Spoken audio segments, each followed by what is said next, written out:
All right, welcome back, Hills and Twos. Pretty infrequently these days when I do it. I feel very JV when everyone's got like these set dates they come out, or like the On Guys podcast and stuff that people wait for. And I drop one once every 6 months, and then I'll do three for a week, and then I won't do one for a year and a half, and is what it is. But things have been a little hectic, so it's kind of the way it goes. But psyched to get it back going. Psyched to have you on, Trav.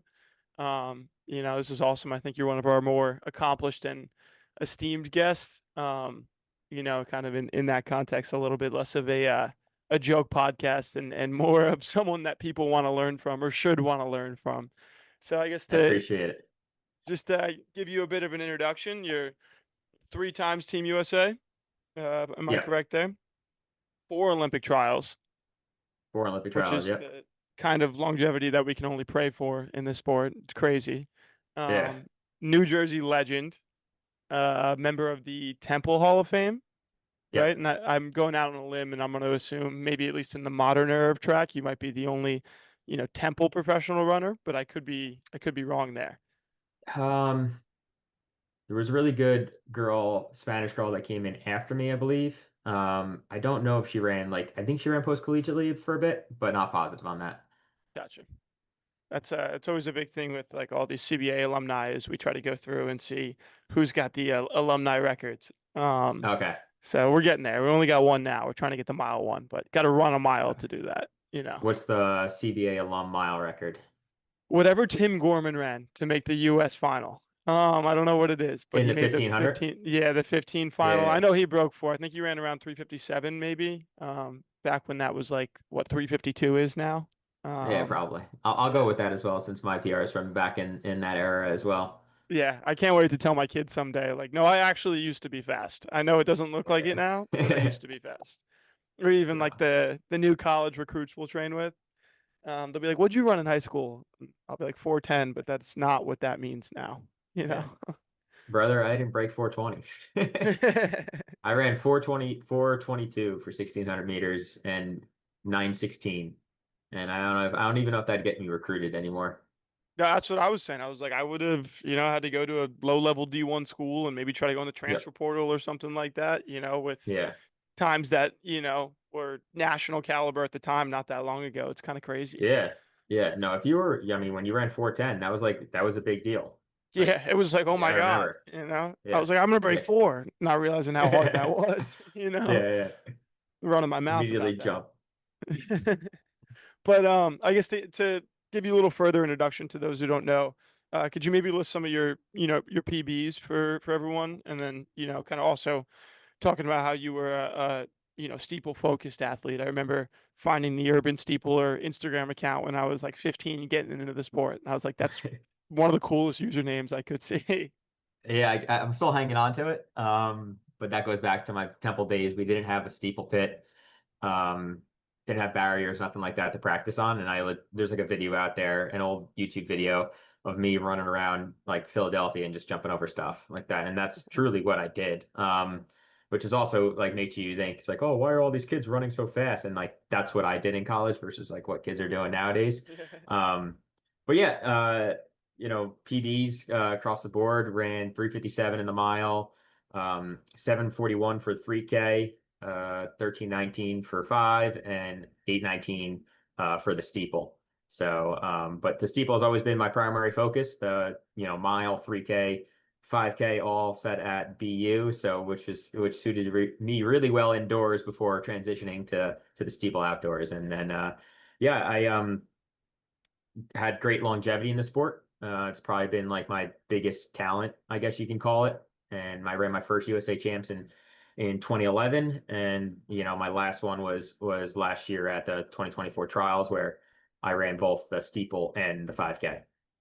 So not to make you feel old, but your first US championships, I was 10 years old, There you and go. or your first trials, I was 10 years old, and your last trials, I was 23 years old. So just goes to show, the longevity in a sport where that's one of the harder things to come by. I think that's probably a lot harder than running faster times, so to speak, is to be able to stay at such a high level for so long. And it's, whether that's talent based or work based or even just the little things, it kind of goes to show what you can do in from a longevity perspective in the sport.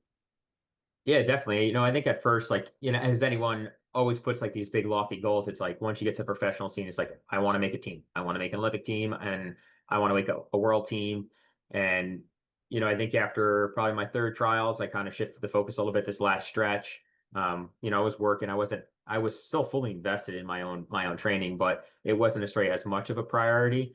Or at least like I had something to fall back on. And I really shifted to just like, what did I want out of it? And I think having that viewpoint like really was something different that I took into the last couple of years of my career, which were some of my best years. I PR'd in the 5K, ran my best steeplechase, my PB in 2022. I ran my second fastest last year, so had a lot of success later in my career. And then I really like, when I run into people and they're like, holy shit, you ran in like 2011, like you're saying. They're like, I was 10 or I was 9. Yeah. And it's funny the overlap I had because as you know, like I started coach at the high school level in 2015, went back to my old high school in 2016. And I remember you were like maybe like a sophomore when I started coaching. And and Yeah, now look at you, 2016. Yeah. you're running at trials last year and stuff. So not only of kids that I've come across in my coaching career, or not only like running in college, maybe running professionally, but to some that are even coaching now, which is crazy. I guess the spectrum of athletes that I have like cross paths with from 2011 to now. Even like, do you know Kyle Livermore? I imagine, the Jersey Yeah, world. And then, so yeah, he was one of my assistant coaches during my time at Georgetown. And it's funny to look back, like you probably competed against him or he looked up to you in some capacity. And now he's gone through his own running career and is now, the head distance coach at Mizzou. And it's kind of funny how that life cycle works in the yeah, sport where, you have some pros that come in and I don't want to say one and done, so to speak, but maybe a cycle and done. Or, you have guys like you that, when I started really following elite running when I was about 15 or 16, I was like, oh, this guy, Travis, he's been around for a while. He knows his stuff.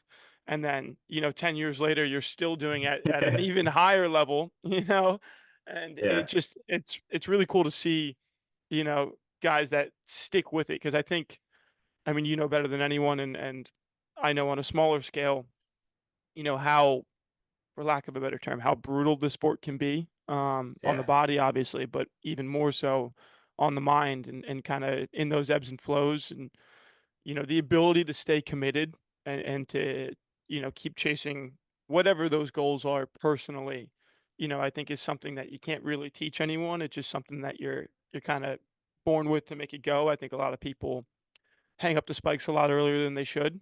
yeah, And there's a lot of factors involved, obviously, financially and even just, mental well-being and things like that. But, you know, even going back to that season you had, that last season you had at BU, watching you run that 3K when I was there, I remember looking up when there was that pack of guys running, they were rolling. Like they were running real fast with you guys and seeing you make a move to cover and stay with them. I remember I looked at my coach Bonzi and I was like, Jesus Christ, Travis is still here. Like this is nuts right now. Like it goes to show, just that level of commitment and grit, so to speak, to be able to keep doing things at that level. And it's inspiring to me, to, Nick Maduro, someone really well, like guys like that. We talk about people like you and we talk about how, just like I said, how inspiring it is to keep it going. It motivates us to want to do the same. So I think on yeah. behalf of everyone, especially in the New Jersey running world, we owe you a big thank you for kind of showing us what some kids from Jersey can get done when they put their mind to it. Yeah, I appreciate it. Yeah, I think so much as like going through cycles of the sport. You ran in high school, you ran in college, now you're running professionally. Keeping the iron sharp is tough, and I think where you draw your motivation from. And I think that fuel, like for me, I think because I got into coaching, I think that fuel source changed. Like when I first, you're in college, you're on a team, it's really easy. Everything's set up for you. You're kind of rocking and rolling. And then when you get out of college, it's like, all right, well, what's really driving me to do this? And like, yeah, if you have like some ambitious goals or some like personal things, like you can really get after it for a couple of years. But what I realized like was when I went back to coaching, just like being in the community, like being around, being coaching athletes, being around guys like you. it just kept me in it longer. It was really motivating to still be there, still be present, and just having like a really good support system. Not just like my family, my friends, but also like the running community that I had kind of intertwined with. I know, like I didn't coach you, but I've seen you racing for past 10 years. Yeah, yeah. And I think kind of, compounding on that, like, and I've talked about it before on this and with people, I think we probably even talked about it, just how brutal the running community can be at times. And maybe we'll get into that a bit more later, but at the same time, like that support system, first and foremost, your family and your friends, but also that community that you build around yourself through, meeting people, like even our relationship, like, we become friends through this, like, no matter the age difference or anything like that, because we have the same ambitions, the same goals, and like you're someone I looked up to or still look up to, or Robbie Andrews for that example that I've been fortunate Yeah, enough to become very close with and part of that tight knit community of people that really understand what we're trying to do and understand how hard it is and how hard it can be. Um, I think it counteracts really well with, those, I don't want to say trolls for lack of a better term, but all I don't even want to say haters. I don't even want to give them that respect. But those people that on the bad side of the running community that kind of bring that sort of negativity, it's always so cool to see the positive sides of things and when you're out at the Olympic trials and everyone's hanging out afterwards, just how happy everyone is to be around each other and mingle with each other and just kind of talk shop or not talk running for once. It's really cool to see where this community has grown into, in recent years. And I'm sure it was, in the past before I was heavily involved, but it's, I think it's vital to succeed in the sport, to have those people around you that believe in you no matter how things are going. So I think that's, you know, such a big piece of the sport that people overlook sometimes. yeah, and I think sometimes too, like and even just with coaching and dealing with athletes, we think it's way bigger than it is. And I think that like pressure sometimes is too much. And it's like, it's like just do what you want to do, enjoy what you're doing, and that's going to lead to a lot of success. Like the happiness, if you're happy, you're gonna run well. And I think we like have this false sense that we're like the main character in way too many people's lives and like that our eyes are on us. And it's like, no, just do what you love. Like there's so many times like early in my career, I'm like, oh man, like I'm not making that much money. Maybe I should go get a job and this and this and this. And then I realized it's just like nobody's like looking at me like, oh, Trav's still running or whatever. And if they are, like, who gives a shit? They're probably not that important to me anyways. And then on the flip side, it's like you're talking about like, oh, like maybe haters or doubters. A great example of why like you should just be doing this for yourself is and realize that you'll never make necessarily like other people happy if that's your goal or like achieving something crazy in the sport. If you just look at someone like Matt Centro and like Cole Hocker, both gold medalists in the 1500, and they're still not good enough to like people online. It's like, oh, he only won he's a one hit wonder. He only won this, or Centro. It's like, oh, he's a great tactician, but he hasn't run fast. Like there's never enough to satisfy other people. So you should be focusing on like satisfying yourself.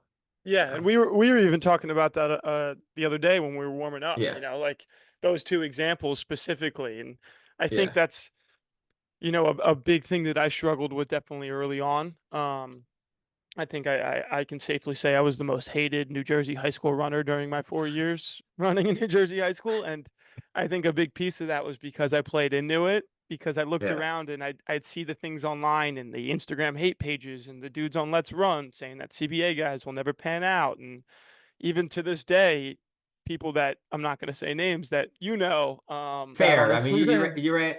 you ran for CBA. Oh, I It's ran for like CBA. I ran off of pure anger. Like that's all it ever was. I'd finish races and just scream out of anger, out of like, screw these guys. But long story short, and I'll find a graceful way to try to cut this all together when in in editing. transition together. Um, but I think, and as you related to, the most unhappy times people have in this sport is when they buy into those things, because those things are always going to be there. Like we've said, there's always going to be Yeah. people that are just, for lack of a better term, talking shit. And, a big piece for me, and I don't know if you can expand on this, is just when you start realizing that like it's for yourself and it's for the people that really care about you, that's when you start to find joy in the little things. That's when you find joy in waking up at 5 a.m. so you can go do a 6 a.m. threshold session that no one wants to do. No one ever wants to wake Yeah. up and do that.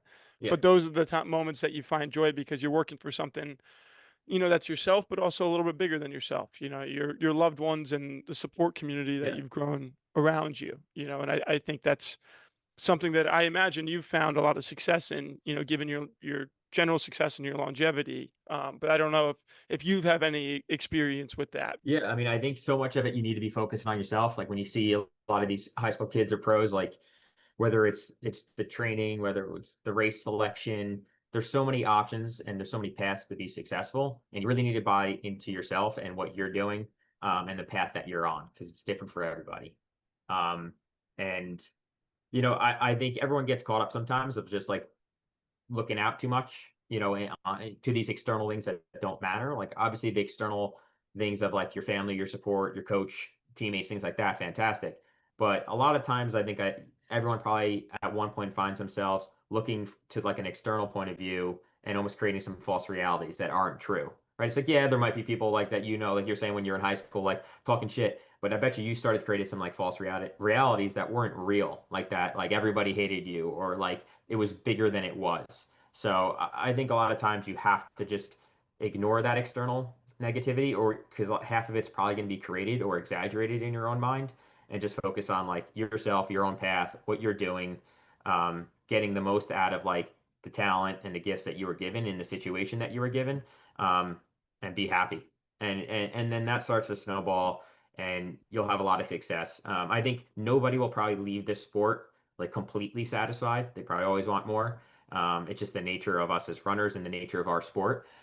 So yeah, just like have fun with it, enjoy it, do it for yourself, do it for the people that supported you your whole life, and you'll be good. Yeah, and even, just real quick, like having some conversations with, some family members, some coaches coming off of a year where I didn't have a bad year. I think my best time was like my fourth fastest ever, but I didn't, Yeah, kind of expand on, um, my success of last year and being third or fourth man out of USA's and stuff like that. You're obviously very frustrated. And, I think the best piece of advice that I got during that was that like no one cares, like I care, but no one cares to the level that you think they care, like, correct. and Yeah, like you said, absolutely. Yep. those false narratives, like you even saw him, the Michael Jordan Last Dance documentary. He used to make things up in his head, Yeah. to motivate himself, and that's good in a way, but at the same time, it can also start to kind of eat you alive, But kind of moving away from that, now you're in the space where I would say you've become, one of the foremost kind of coaching voices in terms of the sport for the high school level all the way up to the collegiate level.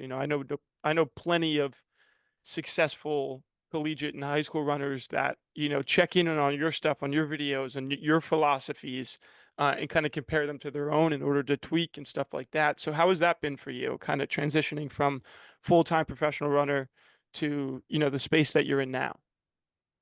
Yeah, it's been great. I think I look back at why I got into coaching in the first place.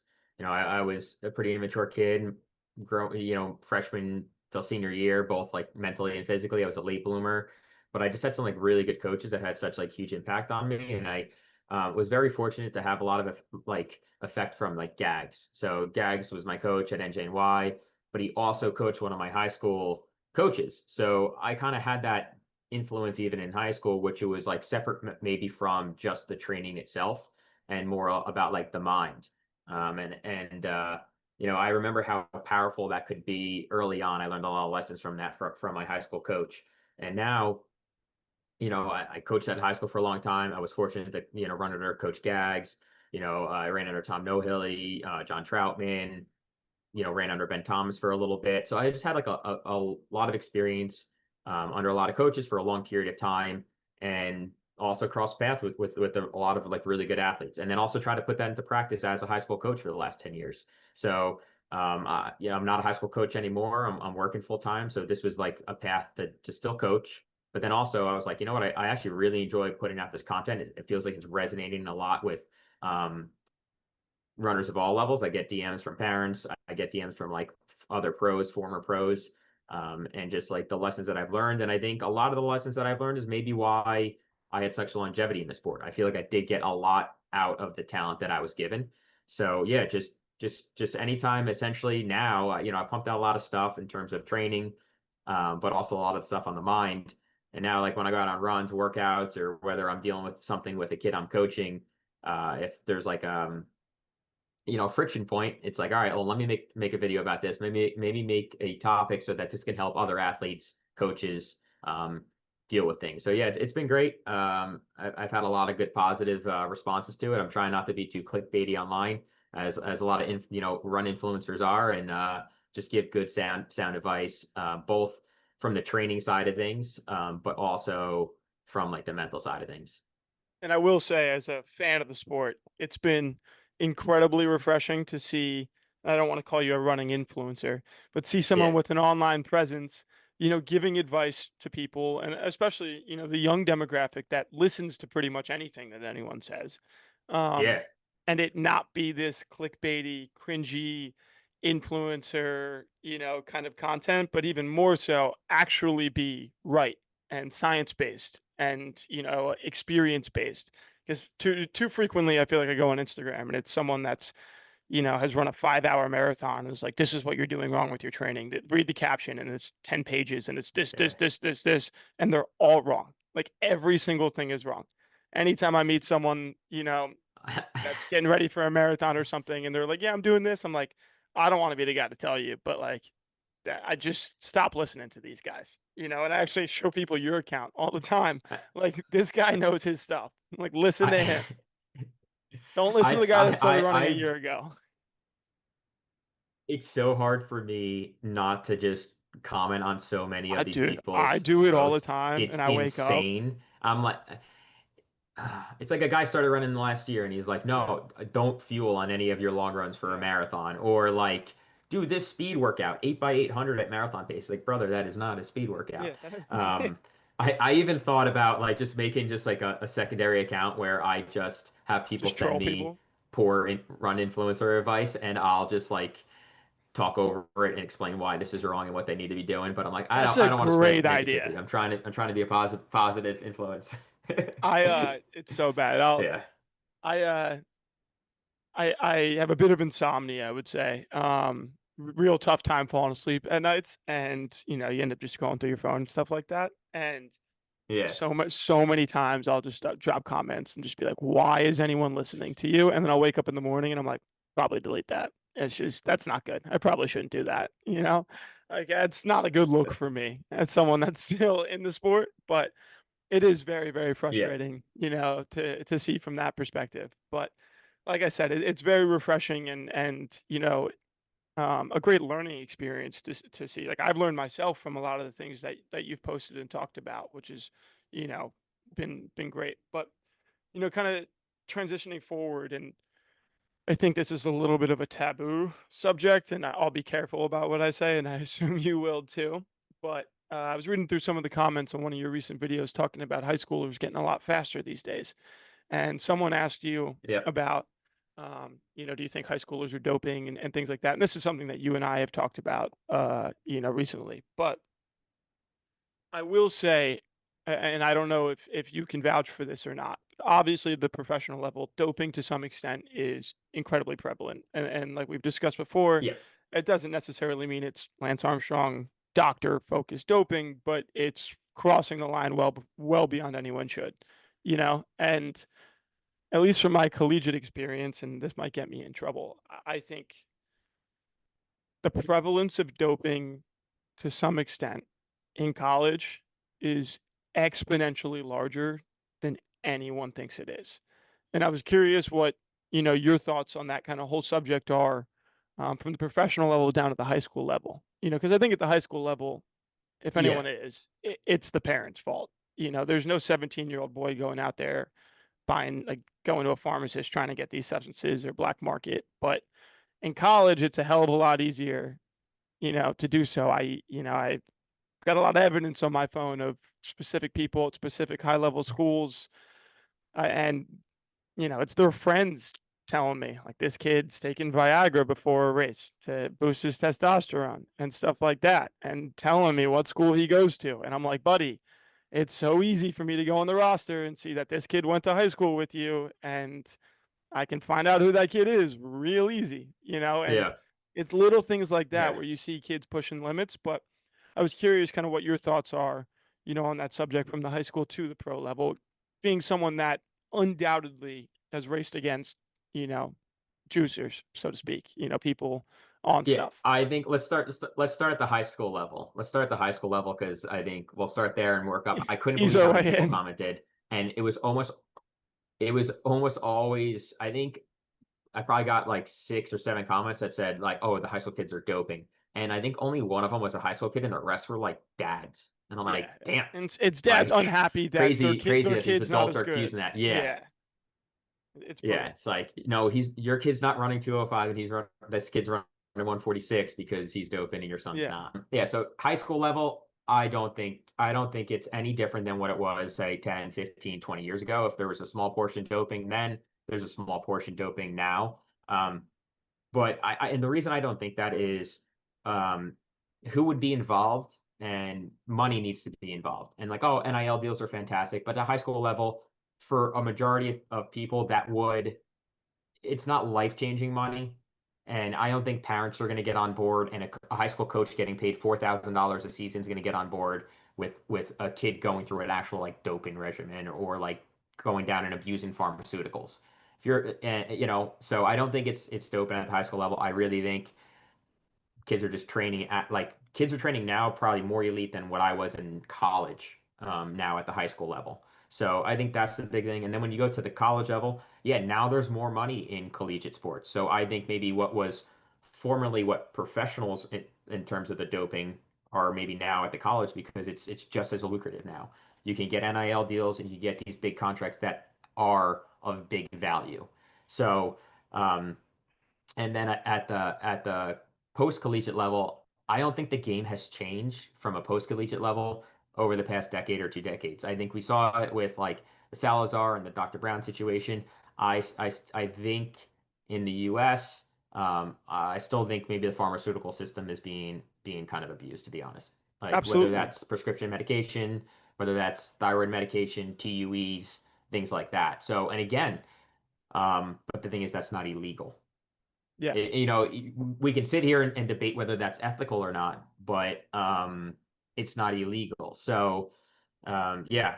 So that's kind of my take on it. But at the same time, if we kind of reflect back to things I was talking about before, that's something that we can't control. Like, I can't control if other people are on TUEs or taking thyroid medication. That's not something that I would want to do to myself. So, and I can't control what other people do. And also, again, it's like, what could I do anyways? It's Yeah. it's uh it's kind of like a legal loophole a bit. So you just got to focus on yourself. So, at some points I was like, yeah, that became a big thing, especially around when like that whole Salazar thing came out. It's like, all right, well, who's seeing Dr. Brown? Who's doing this stuff? But then when you're worrying about other people, it's just gonna affect you negatively anyways. Yeah. But I And can even say I've like, never had a prescription medication or TUE or thyroid medication in my career. there we But are. We're maybe even that's on that why boat. maybe that's why. Oh yeah, I landed on that boat. Yeah. I Maybe wasn't that's good why enough. I'm not at USA's right now. Maybe I do need a good Yeah. doctor. Um, Yeah, maybe that's why I didn't make an Olympic team, and I just was really good for 10 years instead of really good for 4. yeah, exactly. And you didn't, change coaches because of bad blood 6 times or things like that, Yeah. Sorry, that sounded Yeah. way too close, like I was accusing a certain person, and I'm not. I want that on the record. I am not. Um, but I will say, like, having been around the elite side of the sport for a while, and kind of directing this towards the younger runners or the casuals, like, and I'm sure you can agree, like, when you're at the professional level, it is so obvious who is on stuff and who is not. And I don't say that from a perspective of times or time jumps or things like that. There's just even people's bodies you can look at, and their physical changes and Yeah. things like that. And Yeah. I think everyone knows who's on stuff and who's not on stuff. People speculate, and that's one thing, and I hate that. Yeah. Is the speculation just leads to just really bad stuff all around. But there are things. It's like, when it looks like a duck and walks like a duck and quacks like a duck, it's probably a duck, but like you said, there's nothing Yeah. we can really No, do about yeah, it you're not other wrong. I than think I would say I agree with you on certain extent, but I think probably more so in my later couple years, I think I've gotten a little soft where I think there are more honest people out there. So, absolutely. I don't Yeah. think like it's easy to shed a lot of negative light and then like kind of paint that brush and think like, oh man, oh he's better than me, so he's taking X, Y, and It Z. has to, Yeah. Yeah, yeah. I do think a lot of people are doing it in the right way and are still succeeding. So yeah. Yeah. Absolutely. And again, I don't want to stay too long on this subject. I don't want to get myself in trouble with some people here, but I tend to have a habit of doing that. But couple last questions for you because I know you got to get out of here. But can you speak a little bit to the professional contract process and kind of how much of a bloodbath that can be, especially someone that's continuing their career and moving between deals or being unsponsored and things like that. We see a lot with the Bandit running unsponsored project now. You've people like Ajay who Yep. deserve a deal until the rest of their lives because of the success they've had in the sport. But it's just, kind of how mean the sport can be sometimes. But can you speak a little bit to that, just in terms of support and things like that, and how that process works? Yeah, so it's just yeah. Speaking of contracts, yeah. I didn't get my first contract until like after my first Olympic cycle, pretty much.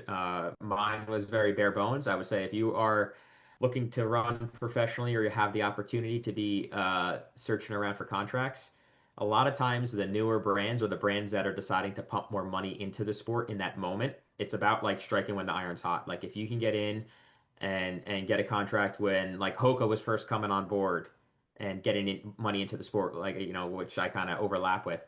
They were giving out really lucrative deals and really good terms and no reductions and things like that.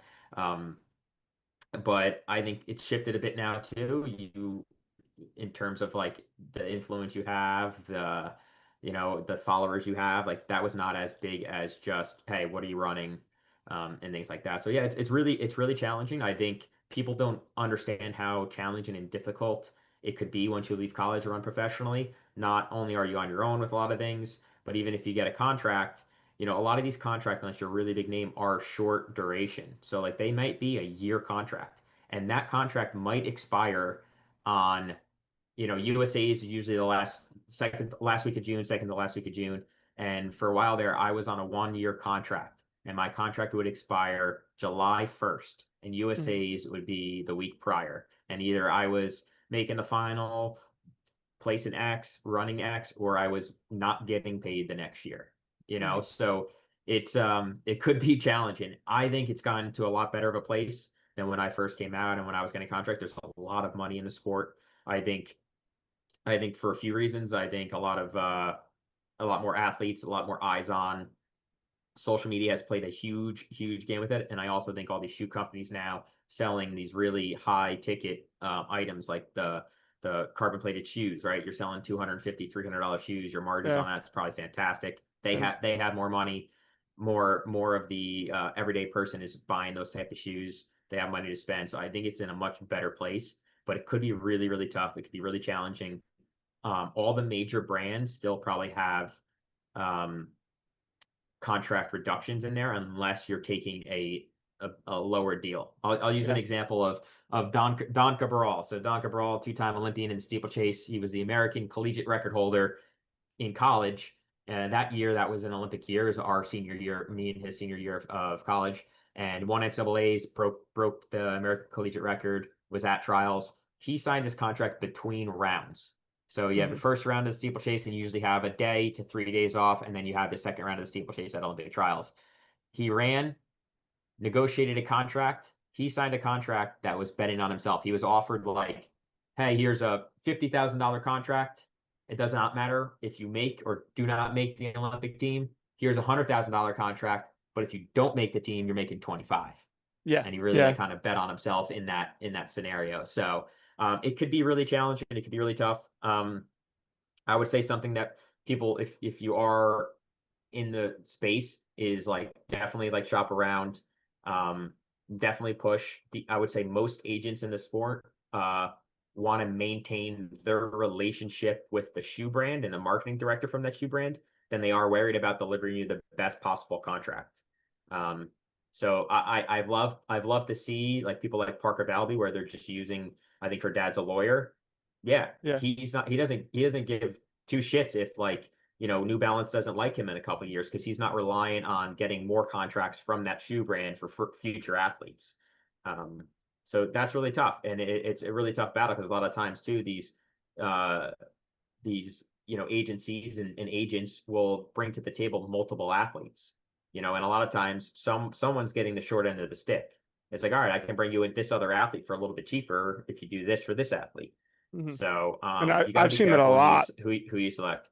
Yeah, Yeah, I've seen that a lot with a lot of my, friends that have been signing deals the past couple of years and stuff, like how much the relationships that agents have with certain brands, even if an athlete has no interest in going to one of those brands, they still kind of have to entertain it in order to maintain that relationship with their own yep, agent, and so the agent can maintain those relationships. And even like you were saying, it's, I don't think until I got older that I really understood like the reduction aspect of the sport, and even all these new Nike contracts you yeah, see everyone left and right going to Nike now in these new groups. Like if the casual could see what the reductions in the Nike contract look like, you'd be like, wow, like that's not great, But it's yeah, just the way the game is now. And like you said with Don, it's about kind of betting on yourself. And when you bet on yourself, you see someone like Abdi Nur have a ton of success because, financially on top of his running, because he bet on himself, but that doesn't always work out that way for other athletes and leaves them in a tough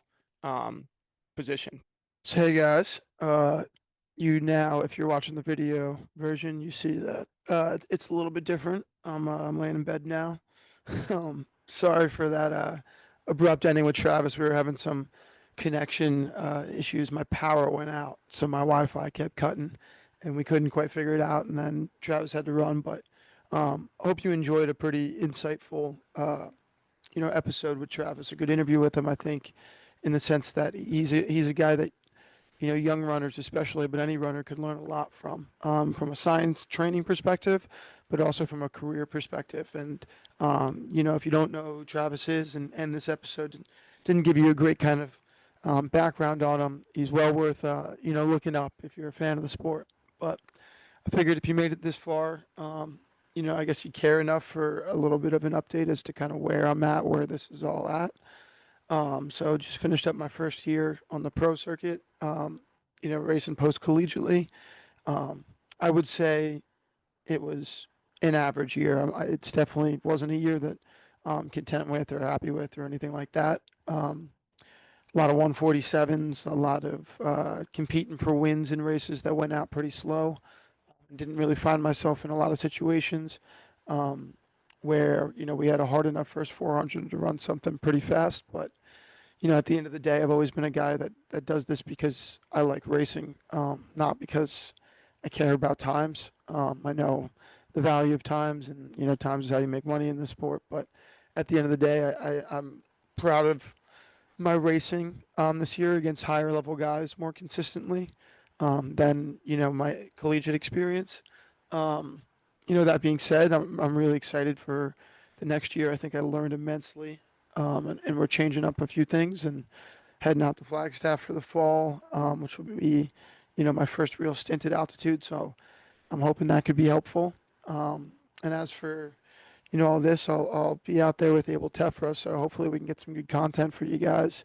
Maybe get him to co-host a few, and no promises on a schedule with episodes. I know you young high school kids that DM me or comment on stuff. Bring back Hills and Twos. Um, I'll try to do some more episodes with some guys, but or some women as well. Hopefully, would love to get more women on if anyone's got suggestions. But thanks for listening. Thanks for caring, whether you like it or don't like it, one way or the other. I guess you care to some extent. So I guess welcome back to Hills and Twos. Thanks for listening to this episode with Travis Mahoney, and as always, we go onward, try to get better every day. So see ya.